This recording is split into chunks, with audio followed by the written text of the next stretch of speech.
अस्सलाम वालेकुम दोस्तों, ਅੱਜ ਅਸੀਂ ਆਏ ਹਾਂ ਸਾਡੇ ਦੋਸਤ ਹੈਗੇ ਨੇ ਭਾਈ ਬਿਛਨੂਰੀ।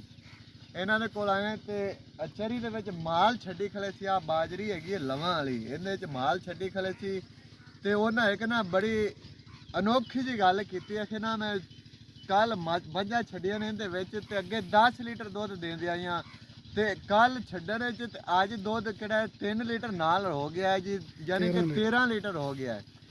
ਤੇ ਅੱਜ ਛੱਡਣਗੇ ਤਾਂ ਅੱਲਾ ਦੇ ਫਜ਼ਲ ਕਰਮ ਨਾਲ 16 ਦਿਨ ਹੋ ਜਾ 16 ਲੀਟਰ ਯਾਨੀ ਕਿ ਹੋ ਜਾਵੇਗਾ। ਦੂਸਰਾ ਦਿਨ ਹੈਗਾ ਹੈ ਤੇ ਭਾਈ ਮਿੱਠੂ ਉਹਨਾਂ ਦੇ ਬਕੌਲ ਯਾਨੀ ਕਿ ਉਹਨਾਂ ਦੀ ਜ਼ਬਾਨ ਵਿੱਚ ਸੁਣਨੇ ਹੈਗੇ ਕਿ ਦੁੱਧ ਕਿੰਨਾ ਹੋਇਆ ਜੀ। ਮੈਂ ਜੀ ਦੁੱਧ ਤੇ ਵਾਧ ਰਹੀ ਹਾਂ, ਯਾਨੀ ਕਿ ਤੁਹਾਡੇ ਕਹਿਣ ਦਾ ਮਤਲਬ ਹੈ ਛੱਡਣ ਤੋਂ ਪਹਿਲੇ ਜੀ 10 ਲੀਟਰ ਹੈਗਾ ਸੀ ਤੇ ਕੱਲ ਛੱਡਿਆ ਤੇ ਅੱਜ 13 ਲੀਟਰ ਅੱਜ 13 ਲੀਟਰ ਤੇ ਵੱਲੇ ਅੱਲਾ ਦੇ ਹੁਕਮ ਨਾਲ 16 ਲੀਟਰ ਹੋਵੇਗਾ ਇਨਸ਼ਾਅੱਲਾ ਕੇ।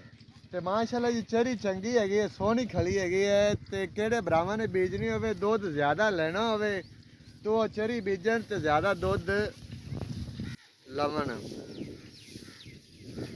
ਤੇ ਆ ਚਰੀ ਹੈਗੀ ਨੇ ਮਾਸ਼ਾਅੱਲਾ, ਚਰੀ ਸੋਹਣੀ ਹੈਗੀ ਤੇ ਮਾਲ ਵੀ ਵਿੱਚ ਨਾ ਖੁੱਲਾ ਖਾਂਦਾ ਪੀਂਦਾ ਪਿਆ ਤੇ ਖੁੱਲਾ ਚਰਦਾ ਪਿਆ। ਫੁੱਟਦੀ ਬੜੀ ਮਜ਼ੇ ਦੀ ਗੱਲ ਹੈਗੀ ਕਿ 4-5 ਯਾਨੀ ਕਿ 10-12 ਲੋ ਦੇ ਜਾਂਦੀ ਹੈਗੀ, ਬਸ ਇਹਨੂੰ ਖਵਾਈ ਜਾਓ ਤੇ ਮਗਰੋਂ ਛੱਡੀ ਅੱਗੂ ਯਾਨੀ ਕਿ ਖਾਂਦੀ ਜਾਂਦਾ ਮਾਲ ਤੇ ਮਗਰੋਂ ਉਵੇਂ ਹੁੰਦੀ ਜਾਂਦੀ ਹੈ।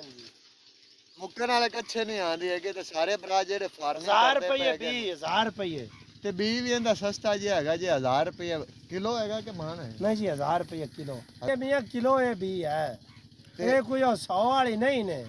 ਪੱਠੇ ਨਹੀਂ ਮੁੱਕਦੇ ਇਹਦੇ, ਪੱਠੇ ਜੋ ਵਾਧੂ ਨਾ ਦੁੱਧ ਮਾਰੇ ਵੀ ਜੋ ਚੰਗਾ 100 ਵਾਲੀ ਦਿੰਦੇ ਨੇ। ਪਾਤੇ ਤੇ ਕਿਧਰੇ ਆਖੋ ਵੀ 1000 ਵਾਲੀ ਪੀ ਪਈ ਦੁੱਧ ਵੱਧ ਜਾਵੇ, ਦੁੱਧ ਨਹੀਂ ਦੁੱਧ ਵਧਣਾ। ਇਨਸ਼ਾਅੱਲਾ ਵਧੇਗਾ।